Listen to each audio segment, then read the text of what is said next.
करीब 5 साल के बाद अचानक से बेटे बहू दरवाजे पे देख सुमन जी चुपचाप अपने कमरे में चली गई। उनके चेहरे पर ना बेटे बहू के आने की खुशी थी और ना ही आंखों में चमक। सुमन जी का पूरा चेहरा निर्जीव पड़ चुका था। जब सुमन जी अपने कमरे में चली गई तो दरवाजे पर खड़ी उनकी बहू रितु ने अपने पति शुभम से कहा, देख लिया अपनी माँ को। 5 सालों के बाद भी बेटे बहू को देखकर उनके चेहरे पे जरा सी खुशी नहीं दिखाई दी। मैं कहती थी ना, जलते हैं तुमसे तुम्हारे माँ बाप। उनका सारा प्यार तो बस अपनी बेटी के लिए है। शुभम को सुमन जी के खिलाफ चिढ़ाते हुए रितु बोली। रितु की बात सुनकर और माँ को उसके आने की खुशी ना देख शुभम बौखला उठा और गुस्से में बैग पटक कर सीधा सुमन जी के कमरे में आ गया, जहाँ सुमन जी अपने पति अशोक जी के पैरों की मालिश कर रही थी। शुभम अपनी इतनी अनदेखी बर्दाश्त नहीं कर पाया। उसे विश्वास था कि 5 सालों के बाद माँ उसे देखकर बहुत खुश हो जाएगी, लेकिन यहाँ तो माँ ने उसे देखकर भी अनदेखा कर दिया था। ऊपर से अशोक जी। जैसे ही अशोक जी पर शुभम की नज़र गई वो चिल्ला उठा, पापा, माँ की तरह आपको भी मुझे देखकर शर्म आ रही है क्या, जो लगातार आप ऊपर देखे जा रहे हैं? एक नज़र कम से कम मेरे ऊपर भी तो डालो। पूरे 5 साल के बाद आया हूँ। इस घर में मेरी शक्ल भी नहीं पसंद है क्या आपको? शुभम गुस्से में अपने पापा से बोल पड़ा, लेकिन अशोक जी चुपचाप एकटक छत को निहारे जा रही थी। ये देख शुभम का गुस्सा और बढ़ गया। तभी पीछे से रितु भी आ गई। सास ससुर की हरकतों से रितु चिढ़ते हुए शुभम से बोली, देख लिया शुभम, ये है आँख के अंधे और कान के बहरे। देखकर भी दिखाई नहीं देता और सुनकर सुनाई नहीं देता। माँ जी से तो ज़्यादा ड्रामेबाज पापा जी निकले। देखो कैसे चुपचाप छत निहार रही हैं। बस यही एक काम रितु को बहुत अच्छे से आता था कि वो टाइम टाइम पर शुभम के गुस्से को हवा देती थी, आग में घी का काम करती थी। माँ बाप की उपेक्षा भरी निगाहें शुभम बर्दाश्त नहीं कर पाया और पास में रखा हुआ कांच का गिलास उठाकर उसने पटक दिया। ये वो जानबूझकर करता कि माँ और पापा दोनों उसे देखें। अशोक जी ने तो नहीं देखा, लेकिन सुमन जी ने बड़े ही शांत स्वर में शुभम से कहा, शुभम, यह नाटक मत फैलाओ, चुपचाप यहाँ से चले जाओ। तुम्हारे पापा की तबीयत ठीक नहीं है। हाँ हाँ माँ, मुझे पता है, अब उन्हें सारी बीमारी हो जाएगी और 1 आध घंटे में तुम्हें भी कोई ना कोई बीमारी पकड़ ही लेगी, क्योंकि मैं जो आ गया हूँ ना। देखो शुभम, मुझे तुमसे कोई बहस नहीं करनी। यहाँ खड़े होकर अपनी फालतू की बकवास मत करो। फालतू बकवास मैं कर रहा हूँ माँ? आपको क्या लगता है मेरे पास इतना टाइम है कि मैं यहाँ बैठकर फालतू बकवास करने आया हूँ? नहीं, मैं यहाँ अपना काम करने आया हूँ। अच्छा, कौन सा काम? बताओ, कौन सा काम? माँ जी, आप तो ऐसे अनजान बन रही हैं जैसे आपको कुछ पता ही नहीं। शुभम, किस बारे में बात कर रहे हो? तभी बीच में रितु बोल पड़ी। रितु की बात सुनकर सुमन जी ने धीरे से कहा, बहू, मैं तुमसे बात नहीं कर रही, तुम्हारे पति से बात कर रही हूँ। माँ जी, मेरा पति आपका बेटा भी तो है। व्यंग में हंसते हुए रितु बोली, नहीं बहू, मेरा बेटा था। जिस दिन मैंने उसकी तुम्हारे साथ शादी की उसी दिन ये तुम्हारा पति बन गया था। मेरा बेटा तो उसी दिन मर गया जिस दिन उसकी ज़िंदगी में तुम जैसी लड़की आई। तुम्हारी जैसी से क्या मतलब है? कैसी बातें कर रही हो तुम? तुम्हें क्या दिक्कत है रितु से? शुभम की बात सुन दुखी होते हुए सुमन जी ने कहा, अच्छा बेटा, तू तो ऐसी बातें कर रहा है जैसे तुझे कुछ पता ही नहीं तुम्हारी पत्नी की हरकतों के बारे में, कि क्या किया था तुम्हारी पत्नी ने ससुराल में आते ही, और नई नवेली पत्नी को पाकर तुमने क्या किया था हमारे साथ, सब भूल गए? कहते हुए सुमन जी ने प्रश्न भरी नज़रों से शुभम की ओर देखा। भला शुभम कैसे भूल सकता है? भूली तो रितु भी नहीं थी और ना ही सुमन जी। 5 साल पहले जब रितु इस घर में बहू बनकर आई थी, शादी के दूसरे दिन ही ससुराल में सुबह सुबह जैसे आम बहुएं नहा धोकर अच्छी से साड़ी सूट पहन कर निकलती हैं, रितु बिल्कुल उसके विपरीत हाफ पैंट और एकदम सा हल्का टी शर्ट पहनकर निकल गई, जैसे किसी कुंवारी लड़कियों की तरह। घर में अभी सारे रिश्तेदार और मेहमान थे। अचानक नई नवेली दुल्हन को हाफ पैंट और नाभि के ऊपर शर्ट में देखकर सबका मुंह खुला का खुला रह गया। मेहमानों से भरा हुआ था पूरा घर और रितु सबके सामने आकर सोफे पर टांग पे टांग चढ़ाकर बैठ गई। पूरा परिवार, रिश्तेदार सब वहां बैठे सुबह की चाय पी रहे थे। अशोक जी तो बहू को ऐसी हालत में देखकर शर्म से नजरें किए हुए तुरंत बाहर चले गए। औरतों ने अपने अपने मुंह पर हाथ रख लिया और सुमन जी लगातार हैरानी से टकटकी लगाकर रितु को देखे जा रही थी। पूरी नंगी टांगें दिख रही थी, आधा पेट दिख रहा था। सुमन जी को विश्वास नहीं हो रहा था।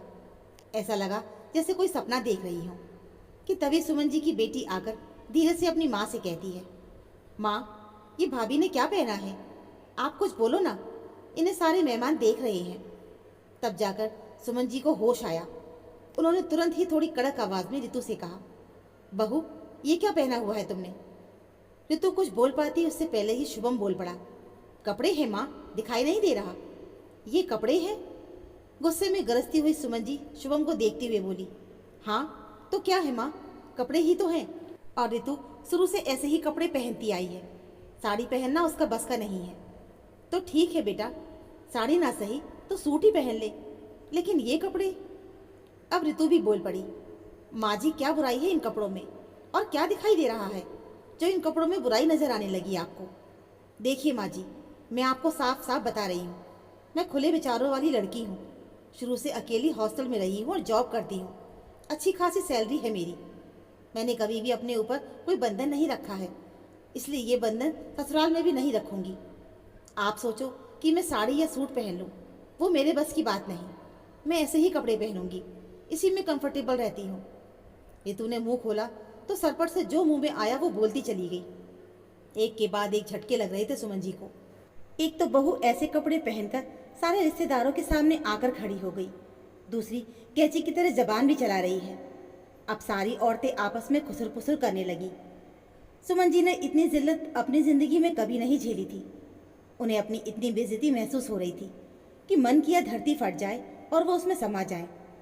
जितने भी रिश्तेदार की औरत थी, सब में बातें होने लगी।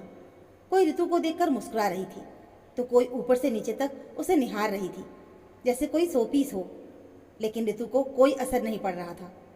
सुमन जी तुरंत ही शुभम से बोली, शुभम, वो तो नई नई आई है, उसे नहीं पता, लेकिन तुम्हें तो पता है ना तुम्हारे रिश्तेदारों के बारे में, और ये गांव है, शहर नहीं। ठीक है, माना है कि बहू साड़ी नहीं पहन सकती है, ना सूट पहन सकती है, लेकिन कम से कम जो कपड़े पहने उसे तो पूरा पहन ले, बदन तो ढक ले पूरा। ये क्या अर्धनंग अवस्था में घूम रही है? इस घर में लोग हैं, तेरा बाप है, जवान बेटी है, इन सबके सामने बहू ऐसे रहेगी? मैं अपनी बेटी तक को ऐसे कपड़े नहीं पहनने देती भाई बाप के सामने, और बहू ऐसे कपड़े पहनाकर घर में घुमाऊं? बिल्कुल भी नहीं। अभी के अभी तू इसे ले जा यहाँ से और ढंग के कपड़े पहना कर ला। लगभग आदेश देते हुए सुमन जी बोल पड़ी। सुमन जी के इतना बोलने पर रितु तुरंत उठ के खड़ी हुई। बिल्कुल नहीं माँ जी, मैं अपने आप से कोई समझौता नहीं कर सकती। मैंने पहले ही बोल दिया कि मैं खुले विचारों वाली हूँ। ये लाज शर्म हया नज़रों में होनी चाहिए, कपड़ों में नहीं। और अगर आप मेरे ऊपर इतनी पाबंदी लगाएंगी तो मैं इस घर में 1 मिनट भी नहीं रह सकती। अब भला कौन सी सास 24 घंटे की आई हुई बहू को इतना बर्दाश्त करेगी? 24 घंटे के अंदर में ही तो पूरे गांव में समाज की औरतों के सामने उसने घर की इज्जत मिट्टी में मिला दिया था, और अब जवान लड़ाकर बची कुची कसर भी निकाल रही है। भला कितना कोई बर्दाश्त करेगा? कौन सी सास बर्दाश्त करेगी जो सुमन जी करे? इसलिए सुमन जी ने भी गुस्से में बोल दिया, तो ठीक है, मुझे भी तुम्हारे जैसी बहू की कोई ज़रूरत नहीं जो 24 घंटे में घर की इज्जत को नाश कर दे। जो 24 घंटे घर की इज्जत संभाल नहीं सकती, वो भला पूरी ज़िंदगी क्या संभालेगी? तुम्हें जहाँ जाना है जाओ, और जैसे रहना है रहो, लेकिन आज के बाद वापस मेरे घर में कभी अपने कदम मत रखना। बस माँ, बहुत बोल दिया आपने। रितु आपकी बहू है तो मेरी पत्नी है। आप मेरी पत्नी की ऐसी बेइज्जती नहीं कर सकती, वो भी सबके सामने। अच्छा बेटा, 24 घंटे भी नहीं हुए तेरी पत्नी को आए हुए इस घर में, और उसकी इतनी इज्जत हो गई कि तेरे बाप दादा की बनाई हुई इज्जत, उसकी कोई कीमत नहीं रह गई तेरी नज़रों में। देखो माँ, मैं आपसे बहस नहीं करना चाहता। जब आपको रितु ने साफ साफ बता दिया कि वो गांव में नहीं रही है, साड़ी सूट नहीं पहन सकती, वो जो पहनती है वो वही पहनेगी। सुमन जी हैरान थी। उन्हें लगा कि बेटा उन्हें समझेगा, लेकिन यहाँ वो अपनी पत्नी के रंग में बुरी तरह रंग चुका था। सही गलत का उसे बिल्कुल एहसास ही नहीं था कि तभी कमरे में से लोअर टी शर्ट पहने रितु अपना बैग लेकर बाहर आ गई और शुभम से बोली, शुभम, मैं जा रही हूँ, आपको मेरे साथ चलना है तो चलिए, नहीं तो मैं अकेली ही चली जाऊंगी। शुभम जोरू का गुलाम निकला। उसने एक बार भी रितु को समझाने की कोशिश नहीं की। और तुरंत ही अंदर कमरे में जाकर अपना बैग लेकर आया और चल पड़ा रितु के साथ। ना एक बार सुमन जी की ओर देखा और ना ही अशोक जी की ओर। सुमन जी आंखों में आंसू लिए बेटे को जाता हुआ देखती रह गई। उन्हें विश्वास ही नहीं हो रहा था कि उनका बेटा गलत का साथ देते हुए इतना बड़ा कदम उठा लेगा। अभी घर में शादी की रस्में भी पूरी नहीं हुई थी, मुंह दिखाई बाकी थी और बहू घर छोड़कर चली गई थी। पल भर में हंसता खेलता परिवार बिखर गया। कहाँ बेटे की शादी की खुशी की तैयारी 6 महीने से अशोक जी और सुमन जी कर रहे थे, कहाँ बहू के आते ही ऐसा तांडव हुआ कि पूरा घर ही बिखर गया। अशोक जी को बेइज्जती का ऐसा तमाचा मिला कि उन्होंने बैट पकड़ लिया। बेटे के घर छोड़कर चले जाने से और पति के बैट पकड़ लेने से सुमन जी पूरी तरह टूट चुकी थी। कोई भी उनके आगे पीछे नहीं था। ले देकर एक बेटी थी जो ससुराल के साथ साथ माँ बाप की देखरेख भी करती रहती। सुमन जी अब बिल्कुल गुमसुम सी रहने लगी थी, ना बाहर निकलती ना कहीं घूमने को, बस दिन रात पति की सेवा करते हुए खुद को घर में बंद कर लिया था। उन्हें बाहर निकलने की हिम्मत ही नहीं थी। गांव समाज में क्या मुंह दिखाती, इसका उन्हें डर था। इसके चलते सुमन जी की बेटी को ससुराल के साथ साथ माँ बाप की देखभाल भी करनी पड़ती थी। घर का जो सामान नहीं रहता देखकर याद से लेकर आती। खाने पीने की चीज़, माँ बाप की दवाई, सब कुछ ला कर रखती थी। बेचारी ने अपनी तरफ से पूरी कोशिश की कि माँ बाप को किसी भी चीज़ की कमी ना होने पाए, लेकिन इधर सुमन जी ने अपनी ज़िंदगी पूरी तरह खत्म ही समझ ली थी। इसलिए उनके पास जो कुछ भी था, पैसे, गहने, प्रॉपर्टी, वो सब कुछ उन्होंने बेटी के नाम कर दिया। क्योंकि शुभम को गए हुए 5 साल हो गए थे। इन 5 सालों में शुभम ने एक बार भी घर की ओर मुड़कर नहीं देखा, कोई खोज खबर भी नहीं ली, ना ही अपने रहने का कोई ठिकाना बताया था। यहाँ तक कि ऋतु के कहने पर उसने अपना नंबर भी बदलवा लिया था। किसी को उसका फ़ोन नंबर तक नहीं पता था। तो ऐसे में बेटे के लिए क्या आंसू बहाना। इसलिए सुमन जी और अशोक जी अपनी ज़िंदगी बेटी के सहारे गुजार रहे थे कि अचानक ही 5 साल के बाद बेटा बहू घर आ गए अपना हक लेने के लिए। जाने उनके कान में कैसे भनक लग गई कि सुमन जी और अशोक जी ने अपना सब कुछ बेटी के नाम कर दिया है। बस उसी की लड़ाई लड़ने ये दोनों फिर से आ गए थे। 5 सालों के बाद भी अभी भी शुभम के स्वभाव में थोड़ा भी बदलाव नहीं आया था। उसके तेवर पहले के जैसे ही थे। वो पहले की तरह अशोक जी को बेड पे पड़ा हुआ देखकर उन्हें नौटंकी बाज कह रहा था और बीमारी का नाटक बता रहा था। तो सुमन जी ने शुभम से कहा, शुभम, तुम जहाँ से आए हो वहाँ चुपचाप चले जाओ, यहाँ पर शोर शराबा मत करो, तुम्हारे पापा की तबीयत ठीक नहीं है। माँ, चला जाऊँगा, मेरे पास भी इतना टाइम नहीं है, मेरा हक मुझे दे दो, मैं यहाँ से तुरंत चला जाऊँगा। पहली बार सुमन जी ने शुभम की ओर देखा। उसकी आंखों में साफ साफ बेशर्मी दिखाई दे रही थी। माँ बाप के प्रति थोड़ी भी हमदर्दी नहीं थी। माँ को अपनी ओर घूरता हुआ देख शुभम बेशर्म की तरह बोल पड़ा, घूर क्या रही हो माँ? गलत कह रहा हूँ क्या? मेरा हक दे दो, मैं चला जाता हूँ यहाँ से। उठाओ अपने पति को, बहुत नाटक कर लिया बीमारी का। उनको बोलो मेरा हिस्सा दे दे, मैं उसे बेचकर यहाँ से हमेशा के लिए चला जाऊँगा।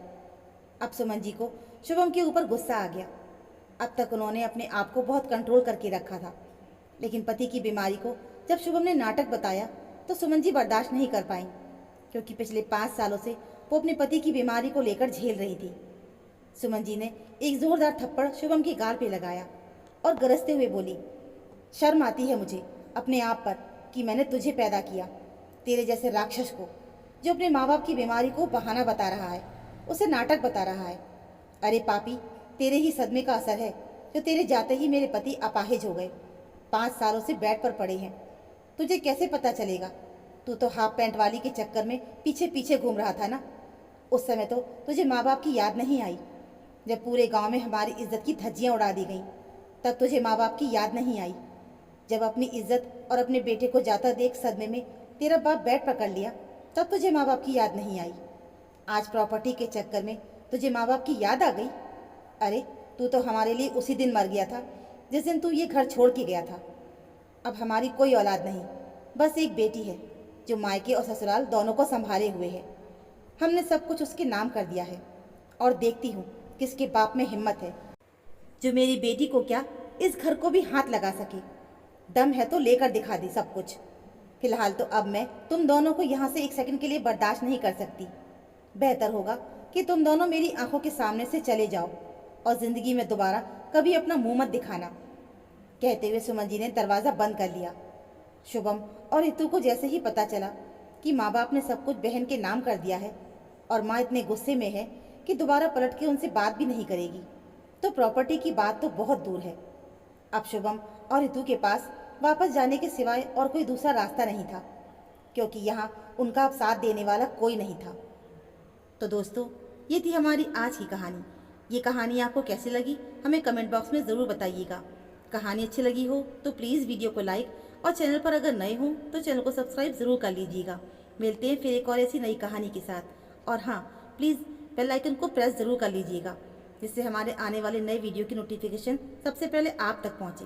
तो मिलते हैं फिर एक नई कहानी के साथ। तब तक के लिए धन्यवाद।